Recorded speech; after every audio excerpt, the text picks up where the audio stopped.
Good morning everyone मौसुमी लाइफस्टाइले आरो एकटी ब्लगे तुम्हादेर स्वागत। और माम और तुम्हादेर दादा चले गेছে অফিসে।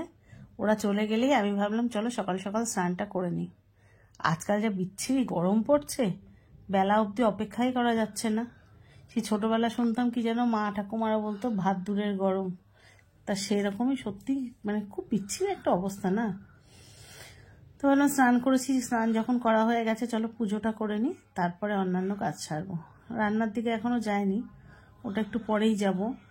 আর মিঠির তো আজকে পরীক্ষা আছে, মিঠি স্কুলে গেছে পরীক্ষা দিতে, মিঠি আসবে তারপরে আর কি খাওয়া দাওয়া সব হবে। বাড়িতে যেহেতু একাই আছি তা ভাবলাম শুধু শুধু সময়টা নষ্ট করে কি হবে, চটপট স্নান সেরে পুজো টুজো করে নিই। আর পুজো মানে তো সব আমার ছাদের গাছে, দেখো বেলপাতাও তুলে নিয়েছি। তোমরা হয়তো বলবে যে ওই বেলপাতা কি করে পুজো হয়, তো ছোট্ট গাছ। গাছটা সত্যিই ছোট, কিন্তু ওটা কিন্তু থাই বেল। ওতে না আমরা যখন গাছটা কিনেছিলাম খুব ছোট্ট একটা ফল ধরা ছিল। ওই কি বলবো, এটা কলপের গাছ, কলপ নয় ঠিক, ওই যে কি যেন একটা বলে না যে একটা গ্রাফটিং, ঠিক গ্রাফটিংয়ের গাছে ফল আনা হয়েছিল। সেই ফলটা অবশ্য ঝরে গেছে, অল্প মাঝারি সাইজের হয়ে তারপর ঝরে গেছিল। তারপরে নতুন ফল হয়নি নতুনভাবে লাগানোর পরে। তো যাই হোক, ছোট হলেও তো ফল হয়েছিল বলো, অতএব ওই ফলের গাছটাই আমার কাজে লাগে। আরও একটা বেল গাছ আছে, কিন্তু সেটা লোকাল বেল গাছ, ওতে কোনো ফল হয়নি, ওই জন্য ওই গাছটা বড় হওয়ার অপেক্ষা করছি। আর প্রথমে এসে যেটা আমি গোপাল সোনাকে স্নান করাই, তারপরে আমার শিব আছে, শিব স্নান করাই, মা কালী আছেন তার পা ধুই প্রতিদিন মাকে স্নান করাই না, কিন্তু সপ্তাহে একদিন করাই, আর মায়ের পা প্রতিদিন ধুয়ে দিই। তো প্রথমে সেগুলো করলাম, করে এবার একটু গোপাল সোনাকে সাজিয়ে নিতে হয়, কারণ গোপাল সোনার তো জানো সাজটা ভীষণ পছন্দ, আর গোপাল তো সবসময় ফুলের সাজই পছন্দ করে। আর এই গরম বলে গোপালকে কিন্তু আমি মাথায় চুল টুল দিচ্ছি না, কারণ বেশ গরম। তো যাই হোক, আগে ঠাকুরকে প্রসাদ দিয়ে নিয়েছি, এবার ঠাকুরকে সব ফুল উৎসর্গ করার পালা, করে তারপরে যাব নিচে। এদিকে আবার মিঠি আসার সময় হয়ে গেছে, ওর আজকে সায়েন্স এক্সাম, ওকে নিয়ে আসতে যাব, কারণ পুকুর পাড়ে গাড়ি আসবে। অবশ্য তার আগে হচ্ছে আমার রান্নাটাও কমপ্লিট হয়ে যাবে, ও আসতে 3টে বেজে যাবে। তো 3টে বেজে গেলে তার আগে আমার রান্না সেরে, কারণ ওর তো পরীক্ষা চলছে, আর ওদের ডে মর্নিং শিফট একসাথে পরীক্ষা হয়। অন্যদিন তো ভোরবেলা স্কুলে যায় তোমরা জানো, কিন্তু পরীক্ষার সময় ও যায় 9:30টার সময়। তো যাই হোক, আমার পুজো দেওয়া কমপ্লিট। আর দেখেছো টোটাল গাছের এতে মানে ফুলে পুজো, শুধুমাত্র আমরা পানটা কিনে এনেছি। কিছুদিন ধরে তোমাদের দাদাকে বলছি যে চলো একটা পান গাছও লাগিয়ে ফেলি, তাহলে আর কোনো কিছুই লাগে না, যেহেতু বৃহস্পতিবার পান পাতা লাগে। তো এই যে পুজো দেওয়া কমপ্লিট, এবার যাব নিচে। অবশ্য তার আগে ঠাকুরের বাসন টাসনগুলো একটু মেজে নেব, তারপরে রান্না বান্না যা আছে সেগুলোকে করতে হবে। তো চলো এবার আমরা নিচে যাই। তো পুজো টুজো সেরেই নিচে নামলাম, নেমে ভাতটা বসিয়েছি। আর যেহেতু মা আমার বাবা অফিস চলে গেছে, যাওয়ার পরে আমি আর কি পুজো করেছি, সেই জন্য প্রেসারে ভাত বসিয়েছি। মা আমার বাবা অফিস যাওয়ার পরে তাই স্নান করলাম, করে ভাবলাম কি পুজোটাকে করে নি, কারণ মিঠি তো সকালেই গেছে, তো মানে পরীক্ষা চলছে, তা ভাবলাম আগে একটু পুজোটা করে নি, তাহলে তারপরে আর কি ভাতটা বসাবো। কারণ মিঠির তো জানো মুখে ওরকম অবস্থা, ও তো তরকারি খেতে পাচ্ছে না। আর দুপুরে মা আমার বাবা খাবে না, তাহলে একার জন্য আর কি রান্না করব, সেদ্ধ ভাত করবো আর মাছটা ভেজে দেবো, মাছের ঝোল আর করবো না, রাত্রেবেলা গিয়ে রান্না করব। সেই জন্য যেহেতু বৃহস্পতিবার পুজো টুজোগুলো আগে সেরে নিলাম, নিয়ে তারপরে স্নান করে পুজো দেখেছি, সব ভুলভাল বলছি, মাথা কাজ দিচ্ছে না জানো তো। এবার বেলা হয়ে গেলে না তখন খুব কষ্ট হয়, আজকে একটু ঘুমাতেই হবে, কটা দিন ঘুম হচ্ছে না, খুব কষ্ট হচ্ছে। তো এবার তার প্রেসারে ভাতটা বসিয়ে দিয়ে চুল টুল আঁচড়ালাম। এবার বসে বসে কালকের ভিডিওটা বেশিটা এডিট করা আছে, অল্প একটু সময় এডিট বাকি আছে, সেটা করব, করে আপলোড করব। আর এই করতে করতে একটু এখানে হাই স্পিড ফ্যানটা নিয়ে বসেছি, ভীষণ গরম লাগছে, আপলোড করব সেই জন্য বসেছি। মাঝখানে ভাতটা হয়ে যাবে, তারপরে মিঠি ততক্ষণ আশা করি আস্তে আস্তে চলেও আসবে, তোমাদের কমেন্টসগুলো পড়বো, রিপ্লাই দেবো, এইসব করতেই বসলাম। তো চলো ঝটপট কাজ ছেড়ে নিই, নাহলে আবার বেলা হয়ে যাবে, তোমাদের কাছে ভিডিও পৌঁছাতে দেরি হয়ে যাবে। করে নিই তারপরে আসছি। তো ভিডিও পোস্ট করলাম, করে এবার মিঠি আসার সময় হয়ে গেছে। আর দেখেছো বৃষ্টি হচ্ছে বলে ভেতরে সব জামা কাপড় মেলা। কাল রাত্রে কাচাকুচি হয়েছে, মেশিন রাত্রে চালিয়েছিলাম, আর এই সকালবেলা মেলা হলো। মিঠি আসবে এখন, চলো নিয়ে আসি।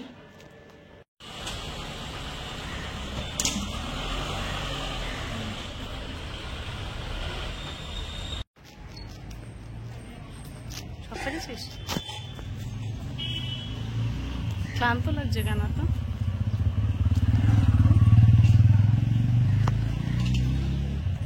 তোমরা তো দেখেছিলে ভাতটা তো মিঠিকে আনতে যাওয়ার আগেই করে রেখে গেছিলাম। এবার মাছটা ভাজবো, মাছটা ভেজে নি। সেদ্ধ ভাত আর মাছ ভাজা রাত্রে, মানে সরি দুপুরে আমাদের দুজনের খাবার। এই যে মাছটা নুন হলুদ মাখিয়ে রেখে দিয়েছিলাম, আর এদিকে এটা রাত্রে রান্না করবো বলে ফুলকপি আলু কেটে এই যে জলে ভিজিয়ে রেখেছি। আমি তোমাদের বলি না, আমি হয় সবজি কেটে অনেকক্ষণ ভিজিয়ে রাখি হাতে সময় থাকলে, আর যদি সময় না থাকে তখন একটু গরম জলে ভাপিয়ে নিই। যেহেতু আজকে হাতে সময় আছে, করবো তো রাত্রেবেলা, এবার কেটে গুছিয়ে রাখলে কি হয় রাত্রে একটু কষ্টটা কম হবে। ওটা রাত্রে করবো, এখন আর করবো না। কিন্তু আমার কি হলো, আমার গোছানো থাকলো ঝটপট হয়ে যাবে। আর মাছটাও একবারে এখন দুটো ভাজবো। আমি এখানে অনেকগুলো ইয়ে করে রেখেছি, মানে ধুয়ে টুয়ে নুন হলুদ মাখিয়ে রেখেছি যাতে রাত্রেবেলাও হয়ে যায়। আর রাত্রের মাছটাও গুছিয়ে রেখেছি, ওটাকে আমি নর্মাল ফ্রিজে রেখে দেবো, রাত্রেবেলা ঝটপট রান্না করে খেতে পারবো তাহলে। আর আজকে কি হয়েছে জানো, সকাল সকাল ওদের তো করে দিলাম, শরীরটা ভালো না তার মধ্যেও তো করে দিলাম। মাম টিফিন না নিয়ে চলে গেছে, ভুলে গেছে। আমি টিফিনটা বানিয়ে আমি তাও ওর বাবাকে বললাম ব্যাগে ঢুকিয়ে দাও। ওর বাবা বললো মাম ঢুকিয়ে দিই, বললো না না আমার মনে থাকবে, আমি ঢুকিয়ে নিচ্ছি। ও ঢোকাতে দিল না। তারপরে ওকে যেখানে খেতে দিলাম তার পাশেই আমি রেখে দিলাম যাতে ও ভুলে না যায় থালার পাশে। খেয়ে উঠে টেবিল থেকে থালাটা রেখে উঠে চলে গেছে, আর ইয়েটা টিফিনটা নিতে ভুলে গেছে।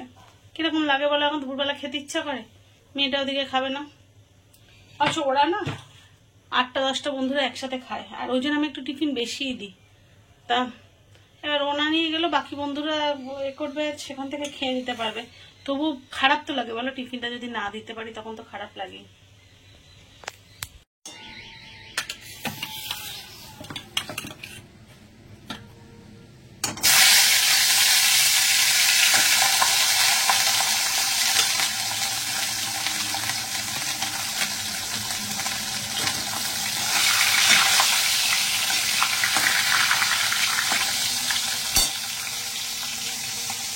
তো মিঠির জন্য দিলাম পেটের মাছ, আর আমার জন্য দাগার মাছ। আমার তো পেটের মাছ খাওয়া বারণ, পেটের মাছের তেল বেশি থাকে, বারণ।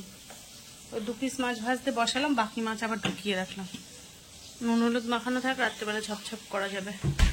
আর কালকে তো টাটকা ঘি বানিয়েছি, তোমরা দেখেছো। কালকে টাটকা ঘি, আলু সেদ্ধ, মিঠির জন্য অল্প একটু ডাল সেদ্ধ দেওয়া আছে, মাছ ভাজা, ব্যাস দুপুরে আমাদের খাবার। মাম যখন ছোট ছিল না, মানে মিঠির মতো, মাম ডে স্কুলে পড়তো, তো মামের সকালবেলা রোজ খাবার ছিল ঘি আলু সেদ্ধ মাছ ভাজা। মাম এখনো বলে মা ছোটবেলায় ওই ঘি আলু সেদ্ধ মাছ ভাজা না আমার খেতে এখনো খুব ভালো লাগে। মিঠিটা আমার মাছ খেতে মোটেও চায় না, মিঠি ডিম দিয়ে দেওয়া একটু হয়ে যাবে। বানিয়েছি সেটা নখ, নখ নখ কারি আঙুলের থেকে এরকম হয়। এটা তো সেই মনস্টারদের মতো হয়েছে নাকি? এর 2 হাতে পড়তে দেখি, মনস্টারের হাত। তোর মাথায় সব বদবুদ্ধিগুলো কোথা থেকে আসে বলতো? কত বড় বড় ডিজাইন করেছে।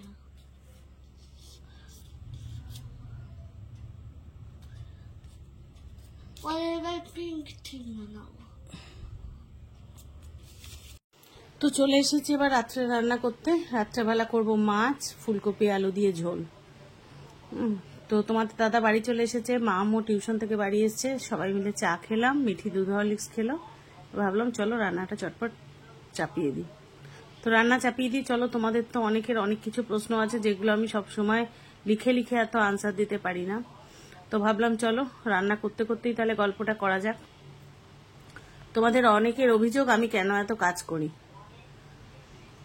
আমি মনে হয় তোমরা আসলে দেখো, একটা জিনিস যে বাইরে থেকে দেখা আর নিজে প্র্যাকটিক্যালি ফেস করার মধ্যে অনেক তফাৎ আছে। তো তোমরা জানো না, আমি আজকে 6 বছরের পেশেন্ট, কিন্তু আমি যদি নিয়ম না মেনেই চলবো তাহলে 6 বছর ধরে, আর এদিকে দেখো ভাত বসিয়েছি, নিয়ম না মেনেই যদি চলবো তাহলে আমি 6 বছর ধরে সুস্থ আছিটা কি করে, এখনো বেঁচে আছি টিল নাও। তো যেটা বলছিলাম যে কাজ করা কিন্তু কোনো বাধা নেই। এটা তোমাদের ভুল ধারণা যে কাজ করা যায় না। এমন অনেক পেশেন্ট আছে যারা কিন্তু ডায়ালিসিস নিয়ে অফিস করেন এবং সুস্থভাবেই অফিস করেন। তোমরা যদি আমার ব্লগ রেগুলার বেসিসে দেখে থাকো তাহলে তোমরা দেখবে যে আমি কিন্তু ডায়ালিসিসের দিনটা বেশি অসুস্থ হয়ে পড়ি। ডায়ালিসিস টানাটা তো সহজ কথা নয়, 4 ঘন্টায় মানে শরীর ব্লাডটা পিউরিফাই করা এত সহজ নয়। তো সেই দিনটাই কিন্তু আমি বেশি অসুস্থ হই। ডায়ালিসিসের পরের দিন কিন্তু আমি আবার সোজা হয়ে দাঁড়াই, কারণ ওই ধকলটা ততক্ষণে কেটে যায়। তো এদিকে দেখো এটা ভাজা হয়ে গেছে, আর আমি তো তোমরা দেখেছিলে আমি অনেকক্ষণ এটা ভিজিয়ে রেখেছিলাম জলে, দুপুরবেলা কেটে ভিজিয়ে টিজিয়ে রেখেছিলাম প্রায় ঘন্টাখানেক। আর দিলাম এখানে আদা আর গোলমরিচ বাটা, আর কিছু না। তো এইটা চলো কষতে লাগি। হ্যাঁ, তো যেটা বলছিলাম যে প্রচুর পেশেন্ট আছে। এবার তোমরা যদি বলো যে তারা হয়তো শরীরে মানে তাদের সেরকম ক্ষমতা আছে, তোমার নেই। আমার যখন নেফ্রোক্টমি হয়েছিল তখন কিন্তু আমি ডাক্তারের 3 মাস বাদে ডাক্তার কিন্তু আমাকে বলেছিল যে আমি চাইলে অফিস জয়েন করতে পারি। নিতান্ত এবছর মামের উচ্চ মাধ্যমিকের বছর, তাহলে মামের পড়ার ক্ষতি হয়ে যাবে, মিঠির পড়ার ক্ষতি হয়ে যাবে, তাই হয়তো আমি ঘরে বসে আছি। কারণ আমার অফিস করাটা আমারও খুব প্রয়োজন, আমার চিকিৎসাটাকে কন্টিনিউ করার জন্য। শুধু করতে পারছি না মামের উচ্চ মাধ্যমিকের বছর। যদি আমি এরকমই থাকি তো বলা যায় না, আমি হয়তো মামের উচ্চ মাধ্যমিকের পরে অফিস জয়েন করব। কারণ কাজ করা যাবে না এমন বাধ্যবাধকতা কিন্তু নেই। হ্যাঁ, ইনফেকশন থেকে নিজেকে দূরে রাখতে হবে। চলো তরকারিটা মানে সিমে দিয়ে ঢেকে দিয়ে ঘরে যাই, ঘরে গিয়ে তোমাদের সাথে কথা বলি। তো মাম এক ঘরে অনলাইন ক্লাস করছে আর মিঠি এক ঘরে ওর বাবার কাছে পড়ছে দেখে আমি চলে এলাম আর একটা ঘরে তোমাদের সাথে কথা বলবো বলে। তো যেটা বলছিলাম যে কাজ করা মানে কিন্তু এমন নয় যে কাজ করা যাবে না, কাজের রেস্ট্রিকশন আছে। হ্যাঁ, কাজের রেস্ট্রিকশন আছে, ভারী কাজের রেস্ট্রিকশন আছে। যেহেতু আমার এত বড় অপারেশন হয়েছে, তা বলে এখন আমার অপারেশন কিন্তু 6 মাস হয়ে গেছে, আমার কিন্তু সাধারণ কাজ বাজে কোনো রেস্ট্রিকশন নেই। যেখানে ডাক্তার বলেছে যে আমি চাইলে অফিস জয়েন করতে পারি। এইবার বাকি থাকলো যে শরীর খারাপ যখন আমার অতিরিক্ত হয়, তোমরা আমার কাজ করতে দেখেছো কি? আমি কিন্তু তখন করি না, তখন আমি শুয়েই কাটাই, রেস্ট নিই, সুস্থ হই, তবে গিয়ে আবার কাজ করি। তো কখনোই একটা পেশেন্ট চাইবে না যে সে জোর করে কাজ করে মানে নিজেকে আরো অসুস্থ করতে। তোমরা যদি আমার ব্লগটা রেগুলার বেসিসে দেখে থাকো দেখবে আমি অসুস্থতার মধ্যে কিছু করি না। আর যেখানে এত বড় মাপের একজন ডক্টর বলছেন চাইলে আমি অফিস করতে পারি, আমি সাধারণ জীবন যাপন করতে পারি, আমার কাজে কোনো রেস্ট্রিকশন নেই, সেখানে ওপর থেকে একটু একটু জেনে কি কমেন্টস করাটা ঠিক না? যে ফেস করে আর যিনি ডাক্তার তারা ভালো জানেন যে সেই সিচুয়েশনে কি হয়। আমার এখানে অনেক বন্ধুরা আছেন, এখানে এখন তো 2-3 জন আছেই যারা কিডনি পেশেন্ট আছে। আবার এমন বন্ধু আছে যাদের স্বামীরা কিডনি পেশেন্ট ছিলেন বা আছেন। তো তারা মানে আমার মতোই তারাও জানবে যে কিডনি পেশেন্টদের হ্যাঁ একটা টাইমের পরে হয়তো সেটা বাধা থাকে, যখন যেমন ধরো আমাদের চ্যানেলের জন্য অতিরিক্ত যদি কারোর ফিস্টুলা থাকে সেই হাতে ভারী জিনিস তোলা বারণ, কিছু কিছু রেস্ট্রিকশন থাকে, কিন্তু তার মানে এই নয় যে রেগুলার অ্যাক্টিভিটিতে বাধা থাকে। কখনো থাকে না, যেখানে ডাক্তার বাধা দিচ্ছে না। আর আমি যদি চুপ করে বসে থাকি না, তাহলে আমি আরো বেশি অথর্ব হয়ে যাব, আমার শরীরের প্রতিটা অঙ্গ প্রত্যঙ্গ অকেজ হয়ে যাবে। আমাদের ইনফেকশন থেকে দূরে থাকতে বলে, আর ইনফেকশনটাকে অ্যাভয়েড করার জন্য আমরা ভ্যাকসিন নিই, প্রয়োজন ভিত্তিক ভ্যাকসিন নিই, সেটা তোমরা কিন্তু ব্লগে দেখেছো। সেই জন্য এবার বাকি থাকলো হ্যাঁ একটা অর্গান যার ফেলিওর, সেই ফেলিওর অর্গান কতদিন টানা সম্ভব। কিন্তু তার মানে এই নয় যে যতদিন সেটা তার বডি পারমিট করবে ততদিন সে কাজ করতে পারবে না। আরো একটা কথা, আমার কিন্তু কিডনি ফেলিওর, আমার কিন্তু লিভার খারাপ নয় যে আমার খাবারে হজম করতে অসুবিধা। বাকি রইল যে কেন ভারী খাবার খাই না। তোমরা মানে ব্লগ হয়তো ঠিক করে দেখোই না, আমি জেনারেলি ডায়ালিসিসের পরের দিনগুলোতে কিন্তু একটু হালকা খাবার খাই, কারণ অতিরিক্ত খেলে তখন কিন্তু আমার ওয়েটটা গেইন হয়ে যায়, তখন আমার শ্বাসকষ্ট শুরু হয়, আমার বমি হয়। আমি কিন্তু যেদিন ডায়ালিসিস নিই তার আগের দিন প্রচুর ভারী খাবার খাই, যাতে পরের দিন ডায়ালিসিসটা নিতে সুবিধা হয়। আর এটা কিন্তু রীতিমতো আমাদের সপ্তাহে 2 দিন ডায়েটিশিয়ানের সাথে কথা হয়, হয়তো 1-2 দিন এলোমেলো হয়ে যায় নিয়মের বাইরে, কিন্তু তার মানে এই নয় যে 7 দিনের 7 দিনই রুটিন ছাড়া খাওয়া হয়, কখনো হয় না। আর আমি যদি বেশি খাই না, অতিরিক্ত খাই, আমি কিন্তু প্রোটিনের মাত্রাটা ঠিক রাখি। কার্বোহাইড্রেট আমাদের এমনিতেই কম খেতে বলেছে। আমাদের বাঙালিদের একটা ধারণা আমরা ভাত না খেলে বাঁচবো না, একেবারেই সেটা নয়। ভাতটা আমার একেবারেই মাপা খাবার, একটা ছোট কাপের 1 কাপ ভাত, তো ওই 1 কাপ ভাত না খেয়ে কার্বোহাইড্রেট কিন্তু অন্যভাবে পাওয়া যায়, একটা আলুতেও পাওয়া যায়। আর আমার যেখানে সুগার নেই আমি সেটা নিতে পারি। তো এটাই মেন হচ্ছে, অন্যান্য প্রোটিনের মাত্রা ঠিক রাখা, সোডিয়াম ব্যালেন্স করে চলা, পটাশিয়াম ব্যালেন্স করে চলা, ফসফরাস ব্যালেন্স করে চলা, সেগুলো কিন্তু আমি ব্যালেন্সিং এর খাবার খাই। যখন ফসফরাস বেশি থাকে, তোমরা আশা করি গত 1-1.5 মাসের মধ্যে আমার দুধ খেতে বেশি দেখোনি, মনে হয় 1 দিন কি 2 দিন খেয়েছি। প্রেশারটা হাই হচ্ছিল বলে ডিম খাওয়াটা কমিয়ে দিয়েছি, অনেক কমিয়ে দিয়েছি ইনফ্যাক্ট, কারণ প্রেশারটা প্রচন্ড মাঝখানে মানে কন্ট্রোলের বাইরে চলে যাচ্ছিল, এবং সেটাও ডায়েটিশিয়ানের পরামর্শে। তার বদলে আমি ছানা খাচ্ছিলাম, তার বদলে মাছের প্রোটিনটা বাড়িয়েছিলাম। তো অল্টারনেটিভ ওয়ে কিন্তু থাকেই, সবকিছু তো 10 মিনিটের 15 মিনিটের ব্লগে দেখানো যায় না। এবার হ্যাঁ, এখন যদি একটা কিছু খাচ্ছি আর তখন আমি ভিডিওটা অন করছি, সেটা হয়তো দেখায়। যদি সম্পূর্ণ এলোমেলো হয়ে যেত না, 6 বছর, এই ডিসেম্বর এলে রোগটা আমার 6 বছর হবে, ডিসেম্বরের শুরুতে ধরা পড়া, 6 বছর টানা সম্ভব নয়। অনেকে আছে 1 বছরই টানতে পারে না, সেখানে 6 বছর টানা। জানি না আর কতদিন টানতে পারবো, তবুও হ্যাঁ, হয়তো যদি দ্বিতীয় রোগটা না আসতো না, তাহলে হয়তো আরো কিছু বছর এইভাবে হলেও টানতে পারতাম। কিন্তু দ্বিতীয় রোগটা তো আমার কন্ট্রোলের বাইরে, ওটা আমার কিছু করার নেই। তো সেই জন্যই বলছি, ডায়ালিসিস নেওয়াটা মানে কিন্তু জাস্ট ব্লাডটা পিউরিফাই করা। আমার লিভারের সমস্যা হয়নি যে আমার খাবার হজম করতে অসুবিধা, আমার লিভার কিন্তু পুরোপুরি ঠিক। আর আমাদের কতটা তেল জানো সারাদিনে? আমার ডায়েট চার্ট অনুযায়ী আমার 6 চামচ তেল এলাও। 6 চামচ মানে 6 টেবিল স্পুন। 6 টেবিল স্পুন তেল মানে বোঝো কতটা? আমি তো একটা তরকারি খাই, একটা তরকারিতে ক টেবিল স্পুন তেল খাই? 2 টেবিল স্পুন, 2.5 টেবিল স্পুন, তার বেশি কখনোই খাওয়া পড়ে না আমার সারাদিনে। তো সেখানে সপ্তাহে 1 দিন যদি কিছু ভাজা খাই, কিচ্ছু যায় আসে না, সেটাও যদি শ্যালো ফ্রাই হয়, কিচ্ছু যায় আসে না। আর মাঝে মাঝে সেটা প্রেশারটা তো মাঝখানে ওষুধটা চেঞ্জ করে দিয়েছিল না, তো ওষুধটা সেটা অ্যাডজাস্ট হতে সময় নিয়েছে। এখন ওই ডায়ালিসিসের পরে একটু সমস্যা, ডায়ালিসিসটার পরে যে সমস্যাটা, ওটা আমার কিছু করার নেই। ওটা সারা সপ্তাহে লোকের যে কাজটা হয়, শরীর যে কাজটা করে, আমার সেটা 4 ঘন্টায় হয়। ওই সময়টা কষ্ট হবে আমার না, আমার মতো সব ডায়ালিসিস পেশেন্টেরই কষ্ট হয়। সব ডায়ালিসিস পেশেন্টের ডায়ালিসিস শেষের দিকে কষ্ট হয়, তারপরে সেদিনটা একটু ঝিমিয়ে থাকে, পরের দিন থেকে আবার চনমনে হয়ে কাজ করে। তো ওটা আমার কিছু করার নেই, ওটা ওটা সবারই মানে হিসাবের বাইরে। আর বাকি বেশি যেটা সমস্যা হয় সেটা হচ্ছে ইনফেকশন। ইনফেকশনটা থেকে যেটা বাঁচার জন্য সেটা করতে হয়, সেটা মেনে চলতে হয়। তো এটাই, কিছু রেস্ট্রিকশন থাকবেই। আমরা যারা সুস্থ মানুষ আছি, আমাদেরও কিন্তু যখন তখন যেখান থেকে ইচ্ছে ইনফেকশন হয়ে যেতে পারে। আর আমরা যারা পুরো সুস্থ বলে জানি, হ্যাঁ আমার ক্ষেত্রে হয়তো মানে জানা গেছে, সবসময় কিন্তু জানাও যায় না, একদম লাস্টে যে গিয়ে ধরা পড়ে, যখন কিছু করার থাকে না।